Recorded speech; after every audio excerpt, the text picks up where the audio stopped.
Alors voilà, pour comprendre comment sont fabriqués ces futurs biomédicaments, il nous faut repartir du début et se plonger dans l'infiniment petit au cœur de la cellule. En voici une justement. Cette cellule, c'est l'élément de base dans la construction du corps humain, l'équivalent d'une brique dans la construction d'une maison. Pour qu'un nourrisson devienne adulte, ces cellules vont devoir se multiplier jusqu'à atteindre 60 000 milliards environ. Oui, c'est beaucoup.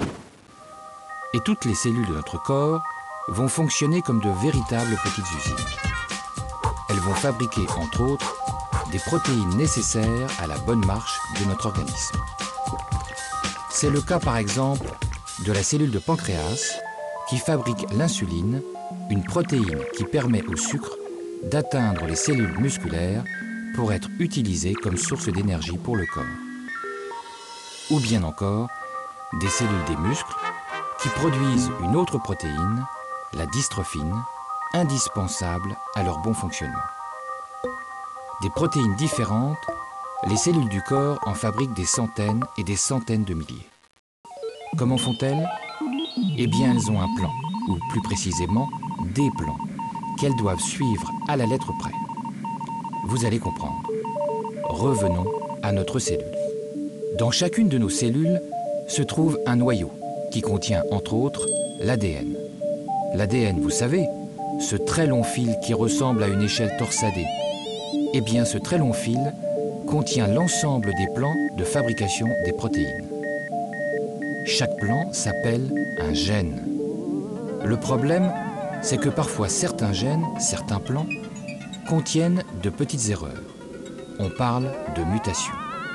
Du coup, la cellule est incapable de fabriquer correctement la protéine.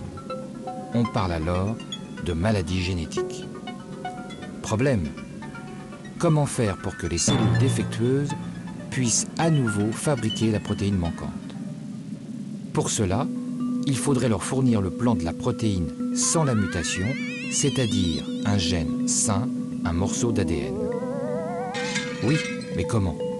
C'est tout le principe de la thérapie génique.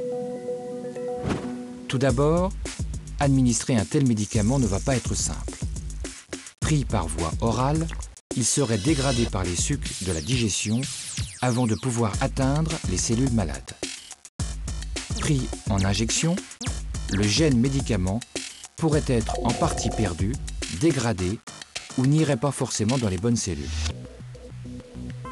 La thérapie génique demande une très grande précision. Il faut que le gène médicament puisse arriver sans encombre jusqu'aux cellules défectueuses pour pouvoir ensuite entrer dans leur noyau et y déposer le bon gène. Face à cette très grande difficulté, les scientifiques ont alors imaginé utiliser un transporteur pour ce gène médicament. Ils appellent cela un vecteur, un élément capable d'atteindre le noyau de la cellule défectueuse pour y déposer le bon gène. Pour cela, ils se sont inspirés de la nature et de transporteurs d'ADN existants, comme les virus. L'idée, c'est de leur adjoindre le gène médicament et d'utiliser leur formidable capacité à pénétrer dans le noyau de nos cellules. Mais avant cela, il faut les débarrasser de leur capital nocif. Ainsi, le médicament de thérapie génique est constitué de deux éléments complexes, le gène médicament et le transporteur ou vecteur. Fabriquer de tels assemblages ne va pas être simple. Il faut pouvoir en produire en grande quantité pour les essais cliniques, tout en garantissant la sécurité du produit pour les patients et pour l'environnement. Pour y arriver, il faut des procédés très complexes et des conditions très strictes. Ces procédés demandent des mois, voire des années de mise au point. Et chaque nouveau produit nécessitera à son tour de nouvelles mises au point. C'est dire l'incroyable défi de ce laboratoire unique au monde.